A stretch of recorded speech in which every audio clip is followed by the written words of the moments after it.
Syed meets a mother whose only son died in a Robinson crash. Her fight for the truth and a landmark coroner's investigation leads to this week. It's the ever-changed aviation phenomenon.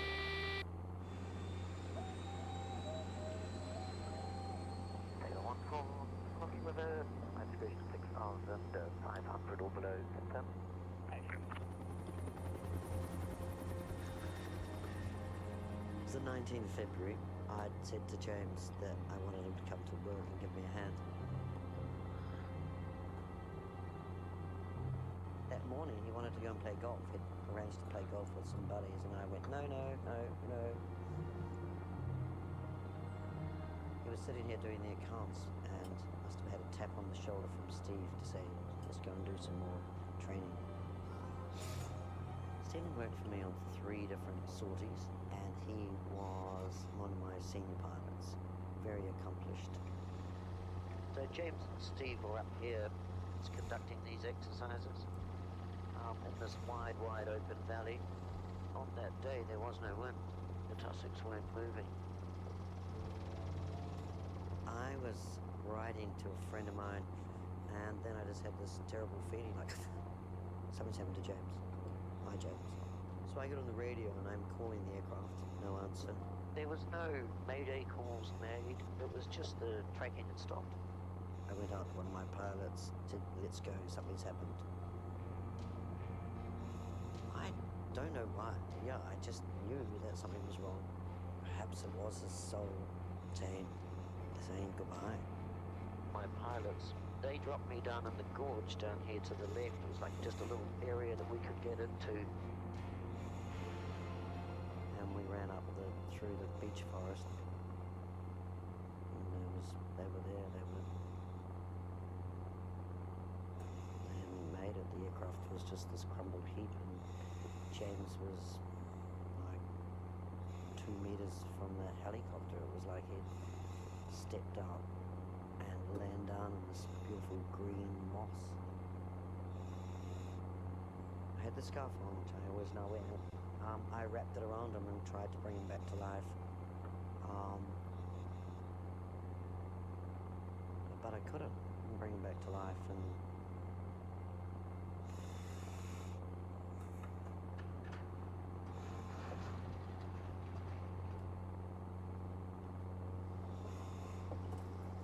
this is Louisa Patterson, better known as Choppy.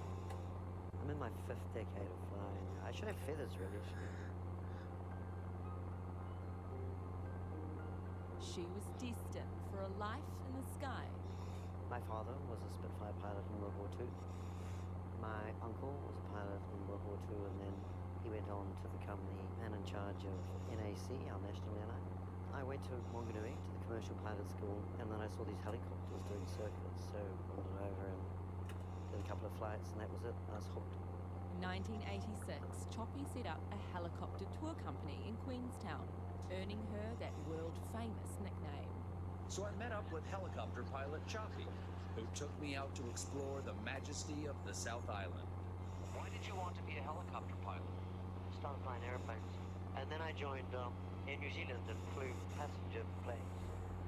Choppy, an aviation pioneer who still finds joy in the job.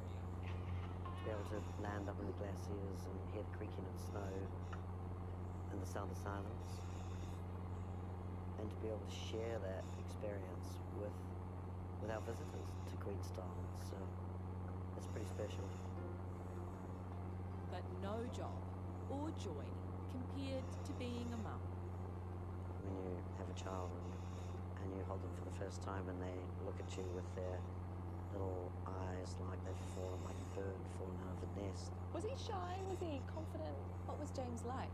He was very, very humble, but he also had my father's cheeky ways. He had that ability to make other people around him feel comfortable with him, and he always brought out the best in other people. Just 18 when he died, James Patterson Gardner was Choppy's only child. He was still just a skinny little boy, just nudging 6 foot when he was killed. James was flying in a Robinson helicopter, did you purchase your first Robinson? Early 2000s. 2 Robinson R44s, both brand new from the factory. Choppy's company flew French turbine choppers, but she thought a cheaper model would make them more competitive for smaller jobs. Frank really had gotten into the industry because he wanted to see a small private helicopter that somebody like himself could afford. Frank Robinson founded the Robinson Helicopter Company in the early 70s. Now, his son Kurt runs the business. If you focus on the little things over and over again, then I think you get the big picture right. And that's something that's very important to us. The California-based company has sold over 13,000 helicopters. Their most popular model, the 4-seater R44. It's the world's best-selling civilian helicopter. What did you know at the time about Robinson helicopters? We knew that if you pushed them beyond their flight envelope, beyond their limitations, that there were repercussions. But any aircraft flown with respect of the aircraft's operating parameters, you think would be safe. If I knew then what I know now about the Robinson R44, then I certainly wouldn't have let myself, my crew, my son, or my treasured passengers be flying in an aircraft like that. Frank Robinson wanted lots of people to fly helicopters, and they've been very successful. Tom McCready, an ex-Air Force helicopter engineer and crash investigator. They're very good agricultural machines in New Zealand, flying in light conditions at lower speeds. Lightweight, cheaper to run, and much cheaper to buy. A new Robinson R44 costs about $500,000. That's half the cost of comparable choppers from other brands.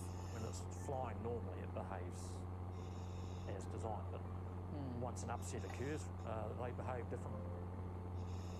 Robinsons make up 25% of New Zealand's helicopter fleet. Yet, over the past 20 years, 52% of fatal helicopter accidents were in a Robinson. On a lot of these accidents, they are just flying along straight and level, and then it's just confetti. We're sitting 2,000 feet above the accident site in the Lopu Valley. It's a long way to fall.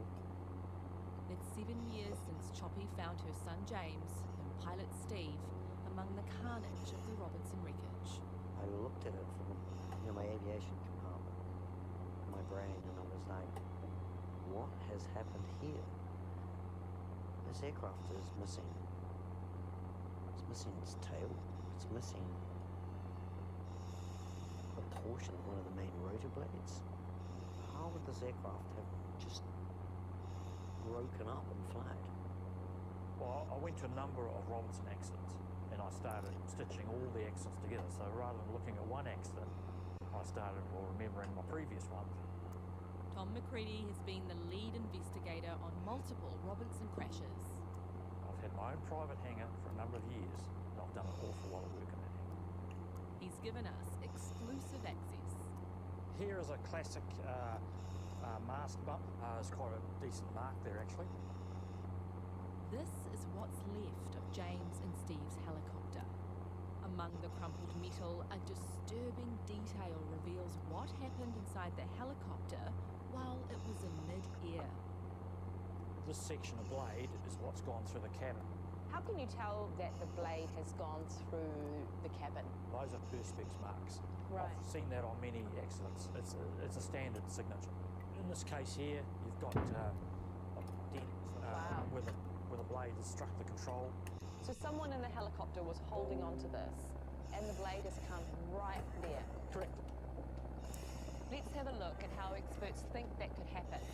Now, some helicopters, like this Bell 206 Jet Ranger, use a two-bladed teetering rotor head. The blades are fixed to the hub, and that hub seesaws on a single point at the top of the mast. Just like a seesaw, it all moves together. If one blade goes up, the other must go down. Now, Robinson helicopters use the same rotor head design, but there's a crucial difference. It's their patented tri-hinge, which has 3 pivot points rather than just one. Now, once in the air, as long as conditions are stable, everything works fine. But if there's unexpected turbulence or a pilot moves the controls too quickly, the rotor head can get out of kilter. Within just seconds, the hub seesaws violently and causes what's known as a mast bump. Now, a mast bump can happen in any two-bladed helicopter, but in a Robinson, some experts believe that unique tri-hinge can lead the blades to become wildly out of sync with each other. That causes intense vibrations that break crucial parts of the helicopter. At that point, there's nothing a pilot can do. The broken parts allow the blades to tilt down so far that they strike the tail boom or slice through the cabin. The chopper simply breaks up in midair, and this all happens within a matter of seconds. Well, I'm a facts-based person. Robinson will often say that pilot input caused this and all that, but they have no evidence. In New Zealand, 19 people have died in 14 Robinson in-flight breakups since 1991. Transport Accident Investigation Commission, TAKE, they did quite a bold move where they put on that watch list. The TAKE watch list highlights the most serious safety concerns for transport in New Zealand. In response to TAKE's actions, major organisations like DOC, MPI and Fire and Emergency New Zealand introduced a ban. If a government department like TAKE, they put it on their watch list, that was bad enough for them, and so their staff don't fly on Robinsons now. Are you anti-Robinson helicopters? Not at all. No, I've flown Robinsons. A lot of my good friends fly Robinsons. In some areas, they've been very successful. And here in New Zealand, they're quite good agricultural machines. Why did you push for a coronial inquest? I really wanted the experts of their field, including Robinson helicopters, to be heard by the coroner. I felt at the least that it would be my duty to do that for Steve and James, to establish why their life had been cut so short. After the break, the coroner's decision This should serve as a wake-up to Robinson pilots. and Robinson's response. Hello, is this Kurt?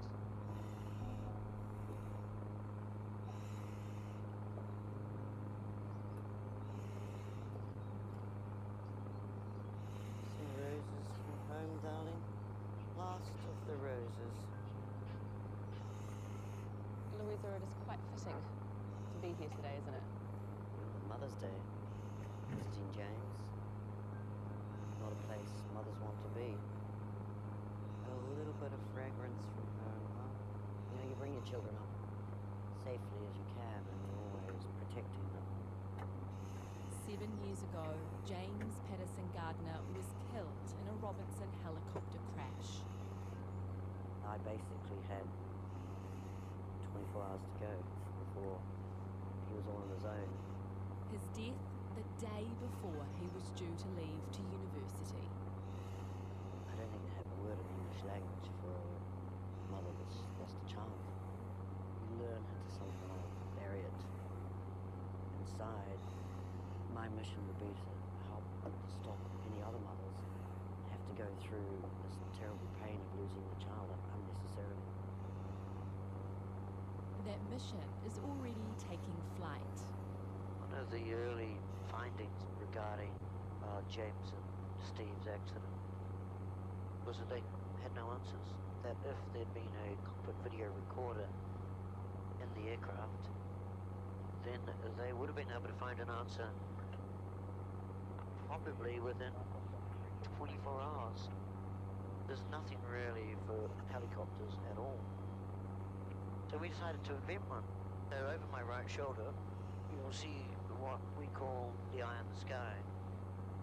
If a picture's worth 1,000 words, then a video is priceless.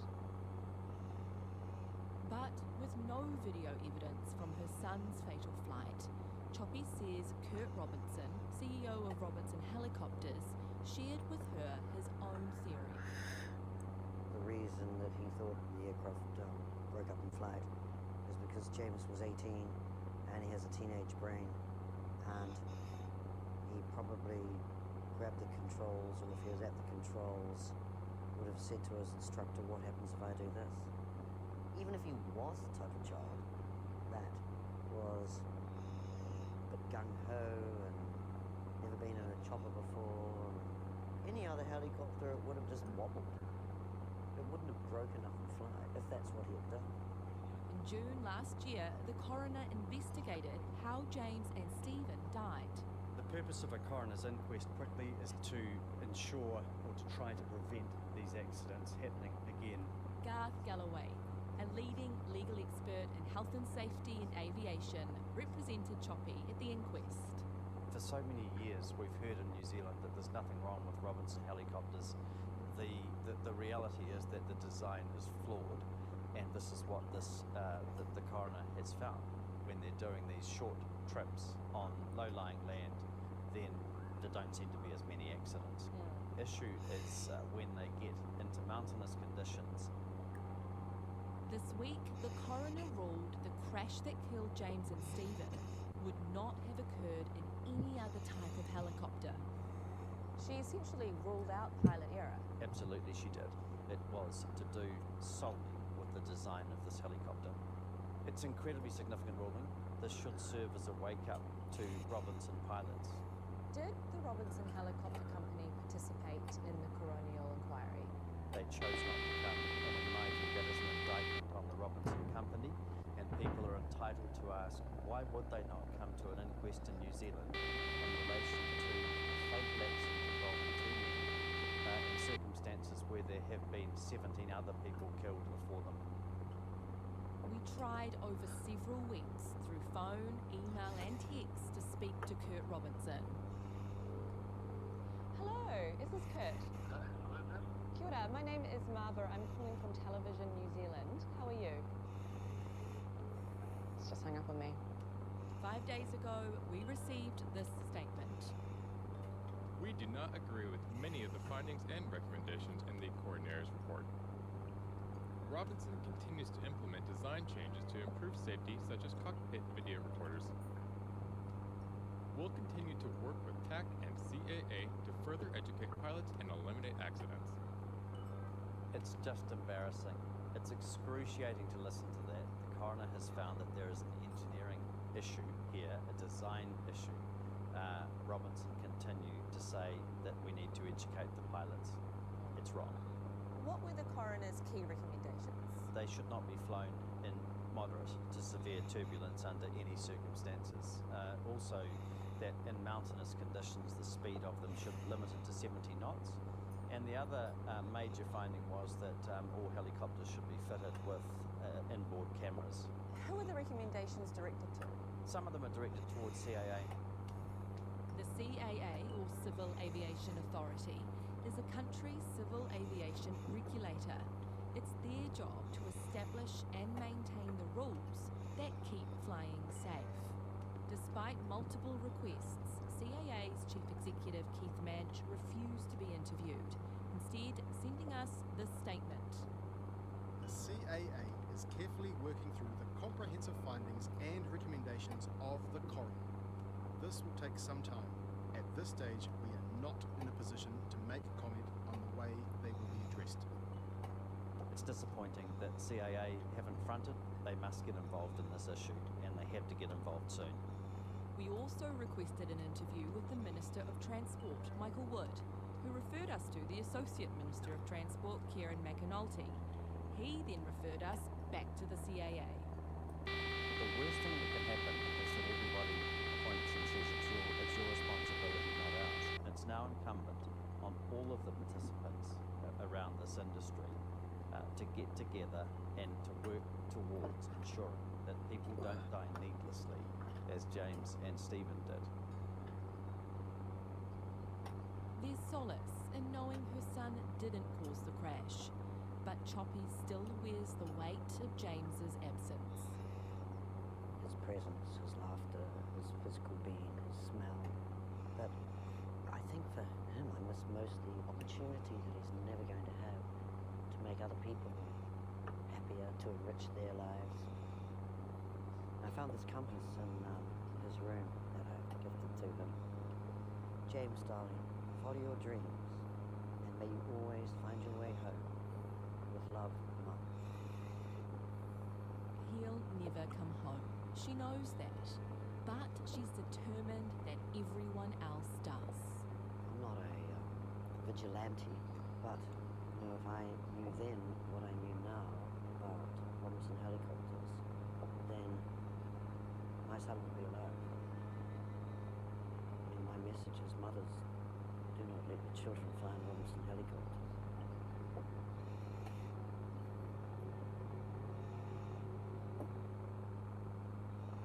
Well, earlier this week, the CAA presented Choppy with an Aviation Safety Award for her work with the Eye in the Sky cockpit video recorder.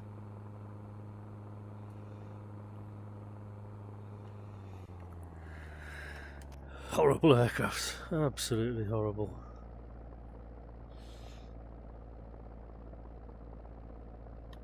Yeah, if that's all you can afford, then just give it a miss. I mean, you could buy one of these. Look, it's even going sideways. Awful.